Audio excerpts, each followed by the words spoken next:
Okay, but you literally told yourself not to do it. I know what I said. You looked at your phone, you went, no, and then And then I looked at my phone. Yes, we don't need to rehash this. your thumb just went. My thumb operates independently. I've accepted this. This is actually the whole episode, that moment right there. Okay, so for anyone just landing here, this is English Couch. Sarah and I talk about real things in real English, and somehow you accidentally learned something. Today, it's about why bad habits feel basically undefeatable, even when you desperately want to stop. And here's what actually bothers me about this topic. Nobody tells you the real reason habits win. They just say, be disciplined and send you on your way. But there's something going on under the surface that most people, including fluent English speakers, have never actually heard explained. We're covering 3 things today that are going to completely reframe how you think about this. And there's one thing in the middle about what happens when you try to force a habit to stop that genuinely broke my brain a little when I first learned it. We're getting there. Stay for that part, trust me. Okay, so why do bad habits even exist? Like, why do we do things we know are making our lives worse? Right, and this is the part that genuinely reframed things for me, because I used to think bad habits were just weakness. Like, I know eating chips at midnight is bad. I know it, but I still did it. And then you felt terrible about yourself, right? That's the usual next step. Yes, guilt, immediately. But here's what nobody says. Every habit, even the annoying ones, started because they were doing something for you. They had an underlying purpose. Underlying. Okay, that's a word worth slowing down on because I love it. Underlying means hidden beneath the surface, like the real root of something you can't see just by looking. Exactly. Like, the habit is the tree. The underlying need is the root system. You're staring at the trunk wondering why it won't move, but the roots go deep. And for me, the midnight scrolling thing, I figured out that my underlying need was decompression. Like, my brain couldn't switch off, and scrolling was the one thing that felt like permission to stop. That's it exactly. It wasn't laziness. It was your brain going, she's overwhelmed, give her something easy. The habit was actually a solution. A bad one, but a solution. Which means if you try to just rip it out without figuring out what need it was meeting, the need is still there, sitting there, getting louder. And it will fill that space with something. So that's the first thing. Before you try to change anything, get curious. What is this habit actually giving me? Not, why am I so weak? That's the wrong question entirely. Okay, so here's the part I find kind of fascinating. There's actually a tiny window of time between wanting to do a habit and actually doing it where you could theoretically make a different choice. Wait, really? Because it feels like it just happens. That's because we skip the window, but it exists. There's something called an urge. That's the feeling right before the action, the itch. You haven't scratched yet. So the urge is like the wave building. Yes, the wave building. And an impulse is when the wave crashes and you're already in it before your brain finished loading the decision. My thumb is operating in impulse mode constantly. No cap, it has its own agenda. But honestly, that's exactly what's happening. The urge rises, and before your conscious mind catches it, the impulse fires. You acted on impulse. That's the phrase. It means the action happened before deliberate thought arrived. So the gap between urge and impulse that's where we have actual power. That's where all the power is. But you have to learn to notice the urge to even use the gap. And honestly, nobody teaches this. Not in school, not by your parents, not anywhere. I would have found this so useful like 10 years ago. I just thought I had no self-control. But actually, I just didn't know the wave was coming. Right. And once you can go, okay, I feel the urge, You've already created a tiny pause. That pause is everything. That's actually kind of hopeful. Like, you're not broken, you just weren't watching for it. Okay, this is the part I mentioned earlier that kind of broke my brain. Oh, here we go. So you'd think that the harder you fight a habit, the more determined you are, the more you commit, the better your chances of beating it, right? That's literally what every motivational thing ever says. Just decide, be firm, no exceptions. Yeah, turns out fighting too hard can actually make it worse. What? When you force a big, sudden, dramatic change, I will never do this again starting right now, your brain treats that as a threat and it creates resistance. Resistance meaning the brain pushes back? Actively, like two people in a tug of war, the harder you pull your side, the harder it pulls back.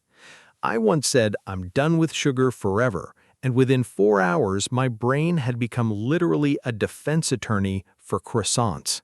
Your Honor, my client, the croissant, has been unfairly dismissed. Full presentation, slides, the whole thing. Okay, but why? Why does it do that? Because the underlying need is still there. You took the habit away, but the need it was meeting is still sitting there unsatisfied, getting louder. And if you haven't replaced the habit with anything, the brain rushes back to fill the vacuum, often harder than before. So the motivation to just stop can literally be the thing that makes it worse. Force without replacement creates a vacuum. That's the thing nobody says. That changes everything I thought I knew about this. Actually, you know what's funny? Someone in our comments a few weeks back described this exact thing happening to them with English practice. Said the more they pressured themselves, the more they avoided it. Which, if you're not subscribed and you're not in the comments, you're genuinely missing stuff. The comment section here is half the show at this point. Subscribe, like it if something landed, and honestly, one person. Send this to one person who would get something out of it today. And every month, we spotlight 3 people from this community. Not randomly, people who actually show up, leave something worth reading, help someone else figure something out in the replies. We notice. That's genuinely all I'll say about it. Could be you, just saying. Okay, so if force backfires, what actually works? Gradual. Boring answer, I know, but gradual means you're not trying to leap from one end to the other. You're building a new path one small step at a time. Like, instead of, I will never check my phone in the morning forever starting immediately, it's, I'll put it face down for the first 10 minutes. And you do that again the next day and the day after. Think of it like a forest with no path. The first time you walk through, it's rough, but the more you walk it, the ground smooths out. The new habit becomes easier to find. And the old habit is the old smooth path that got walked 1,000 times. You're not destroying it, you're just offering an alternative. Exactly. A polite staircase, not a cliff. Okay, but, and I want to be honest here, even when we're doing everything right, sometimes we slip. We relapse, go back, and that part feels the worst. This might actually be the most important piece, because the relapse itself is almost guaranteed. What matters is what happens right after. Because I have done the thing where one slip becomes, well, I've already ruined it, and then suddenly it's a whole week. That's the one cookie might as well eat the kitchen logic. And the thing that drives that is shame. Here's the wild part, though. Shame actually keeps habits alive. Say that again. Shame keeps habits alive because when you feel terrible after a relapse, what do you want? Comfort, relief, something to make the feeling go away, which is exactly what the habit was offering. So the shame sends you straight back to the thing you're ashamed of. And the response that actually helps is compassion, not excuses, compassion. Which means, okay, you slipped, that happens. What do you need right now, and how do you start again? Like a coach, not a critic. A coach helps you stand up. A critic just makes you want to stay down. Exactly. The new path is still there, you just turn around. Okay, so let's make this real. Picture someone, let's call her Maya. Maya's been stress eating at 10 p.m. every night, and she's genuinely fed up with it. So Maya goes nuclear. Starting Monday, no snacks, no exceptions. I'm a new person. And by Tuesday, she's elbow deep in a bag of chips, feeling worse than before. Because she ignored the underlying need. The stress didn't go anywhere. She just removed its only outlet. So instead, Maya gets curious. She notices around 10 p.m., there's an urge. She can actually feel it building. That's her noticing the wave before it crashes. She sits with it for 30 seconds. She doesn't white-knuckle, "I will never eat." She just goes, "Okay, I feel this. What do I actually need right now?" Maybe it's the tea thing. Maybe it's calling someone. Something gradual. And one night, she eats the chips anyway. And instead of, "I'm the worst, I ruined everything," she goes, "Okay, relapse. That happened. Tomorrow's still there." The path didn't disappear. She just stepped off it for a second. Your brain didn't betray you. It was doing what it learned to do. You're just teaching it something new, and that takes time, not punishment. All right, here's your challenge. Right now, think of one habit you keep going back to even though you don't really want to. Just one. And instead of, "Why am I like this?" ask, "What underlying need is this actually meeting?" Write it down. You can even drop it in the comments. Start with, "My habit is blank, and I think the underlying reason is blank." We are genuinely going to read these.